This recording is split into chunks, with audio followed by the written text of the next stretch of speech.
Pokémon Scarlet and Violet are about to drop, so let's take a look at everything that we already know before the adventure starts. Yo, what's up guys, Busha here and welcome to the first video on my channel. Gen 9 is about to be released worldwide and today I'm going to give you a quick rundown of everything that's been officially revealed by the Pokémon company, and we're going to take a look at all the differences between the two games. I won't list every single Gen 9 Pokémon we know in this video. If you want to take a look at all of them, I'll link them down below. Also, I just want to say that I'll be streaming the game at 12 AM CET on my Twitch, so check that out if you want to. With Gen 9, we will be having the first open world Pokemon games in existence. Our adventure starts in the Paldea region, where we can choose between the three starters Sprigatito, Fuecoco, and Quaxly. The main character is a student at the Naranja or Uva Academy, depending on your game. The director of the academy, Clavel, will introduce us to the main goal of the game, the treasure hunt, which consists of three big storylines: Victory Road, Starfall Street, and Path of Legends. In Victory Road, our goal is the typical Pokemon experience, fighting 8 gym leaders, 3 of which we know, and becoming Paldea's champion. This time around, we'll only earn the champion rank though, since in this region there isn't just one champion, there are multiple champions. To gain the title of champion, we need to pass a so-called champion assessment, which we don't know much about. In Starfall Street, you're about to face off against Team Star, the rebellious students of the academy, and fight multiple of their crews in their multiple bases, which are spread around the region. We already know one crew, the Fire Crew, which is led by Mela. Last but not least, in Path of Legends, the objective is to search the region for the Titan Pokemon and fight them while collecting their Herba Mystica. On these adventures, we will be joined by our 3 friends, Arven, Nemona, and Penny. While the game does have 3 big objectives, also keep in mind that it is still open world, so take your time to explore and don't rush yourself. If you have friends, unlike me, they ask you how you are, you just have to say that you're fine when you're not really fine, but you just can't get into it because they would never understand. You'll be able to explore the Paldea region together with your friends, as there will be an online multiplayer which you can join via Union Circle. Now, let's talk about some other big changes. Each new Pokemon generation has its own mechanic. The Gen 9 mechanic is called Terastallizing. Terastallizing changes the type of your Pokemon depending on what its predetermined Terra type is. Let me give you an example. If my Quaxly has a Terra type Ground and you're about to be hit by an electric attack, you can Terastallize and therefore soak the hit up.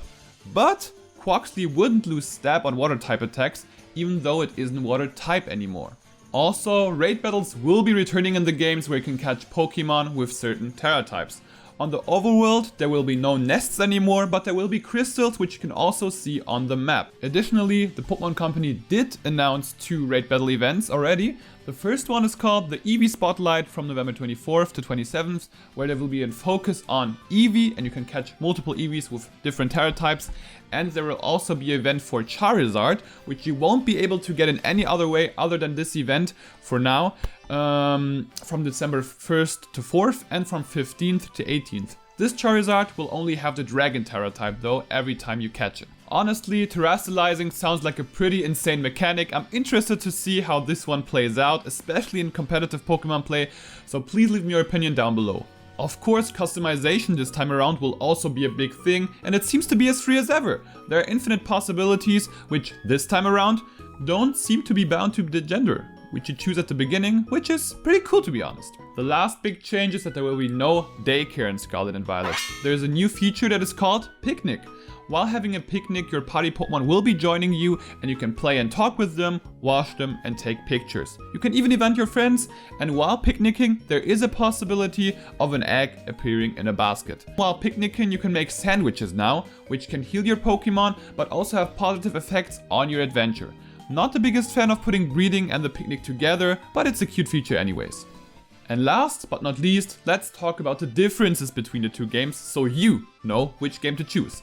Of course, there's an ongoing theme in the games with the colors orange and purple, as well as the past and future. For example, the starting outfits will change, as well as the school's name and the school's colors. I purposefully didn't talk about the professors in the beginning, so I can do now, since this time we'll have 2 professors for the first time, depending on your game. In Pokemon Scarlet, you will meet Professor Sada, and in Pokemon Violet, you'll be meeting Professor Turo. There are also exclusive Pokemon for each game as always, which we don't know all of. But we know that you can only get Koraidon, Armarouge, Stonjourner and the Tyranitar line in Pokemon Scarlet, while in Violet you can only get Miraidon, Cerulege, Ice-Q and the Salamence line. The most notable difference to me though was revealed in the last trailer. Apparently there are some sort of past and future forms in these games, for which Donphan as an example was shown. These forms don't necessarily have to do anything with Donphan though, as their names are completely different. The past form is called Great Tusk, while the future form is called Iron Treads.